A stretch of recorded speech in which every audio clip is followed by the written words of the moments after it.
আপনি দেখছেন news now আমরা জানি কোনটা খবর। राज्य सरकार ने चालू वित्तीय वर्ष में राज्य के बुनियादी ढांचे के विकास के लिए 7,000 रुपए का व्यय आवंटित किया है। मुख्यमंत्री डॉक्टर मानिक शाह ने इंजीनियर्स डे के अवसर पर आयोजित एक समारोह में यह बात कही।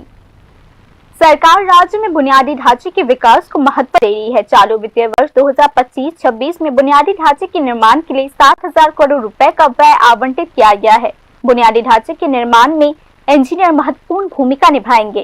मुख्यमंत्री डॉक्टर मानिक शाह ने सोमवार को इंजीनियर्स डे के अवसर पर आयोजित एक समारोह में बोलते हुए यह बात कही। मुख्यमंत्री डॉक्टर मानिक शाह ने इंजीनियर्स द्वारा निर्माण स्थल पर जाकर निरीक्षण करने के महत्व पर भी टिप्पणी की। এতে করে দেখা গেছে যে যিনি এটা আবিষ্কার করেছেন যে প্লাস্টিক ওয়েস্ট, সেই প্লাস্টিক ওয়েস্টকে যদি ব্যবহার করা যায় সেখানে বিটুমিনের প্রায় 10% সেটাকে আমরা সেভ করতে পারি। ওনার নাম হচ্ছে Raja Gopalan Vasudevan, a professor of chemistry. তো এখানে আমাদের যারা ইঞ্জিনিয়ারিং কলেজে যারা আছেন, আমার মনে হয় আপনারাও ইচ্ছা করলে চেষ্টা করলে আপনারাও এই ধরনের ইনোভেটিভ কিছু রিসার্চ করে আপনারাও সেই কাজটা আপনারা করতে পারেন।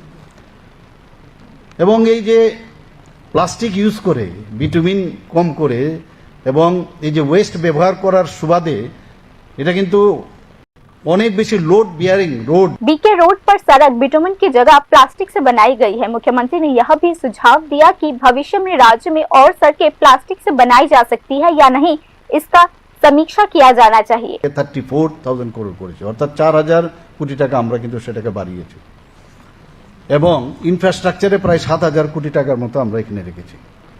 কাজে এটাকে আমরা খুব গুরুত্ব দেই বলে যে ইনফ্রাস্ট্রাকচার যদি ডেভেলপ না হয় কোনো অবস্থায় অন্য কিছু করা যাবে না। আমরা জানি যে এই ইনফ্রাস্ট্রাকচার ডেভেলপ করতে গেলে ইঞ্জিনিয়ারদের প্রয়োজন, আদারওয়াইজ ভেরি ডিফিকাল্ট। তো আমাদের জন্য ইঞ্জিনিয়ার্স একটা ক্রুশিয়াল রোল, এই যে to shape the society, to shape the world, ইঞ্জিনিয়ার্সের গুরুত্ব খুব ইম্পর্টেন্ট। ডিজাইনই হোক, ডিজাইনের বিল্ডিংয়ের ডিজাইনই হোক, ব্রিজেরই হোক বা রাস্তাঘাটের সমস্ত জায়গায় যখনই কোনো একটা ইনফ্রাস্ট্রাকচার ডেভেলপ করতে হবে ইঞ্জিনিয়ারদের প্রয়োজন।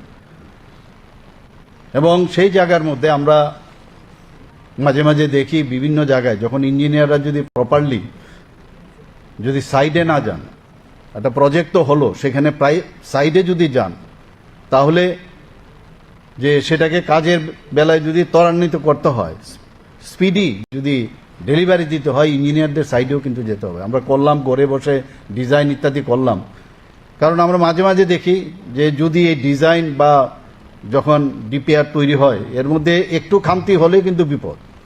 त्रिपुरा में बुनियादी ढांचे के विकास के संदर्भ में 830.9 किलोमीटर राष्ट्रीय राजमार्ग का निर्माण, गोमती और मोहरी नदियों पर 1.877 किलोमीटर पुल,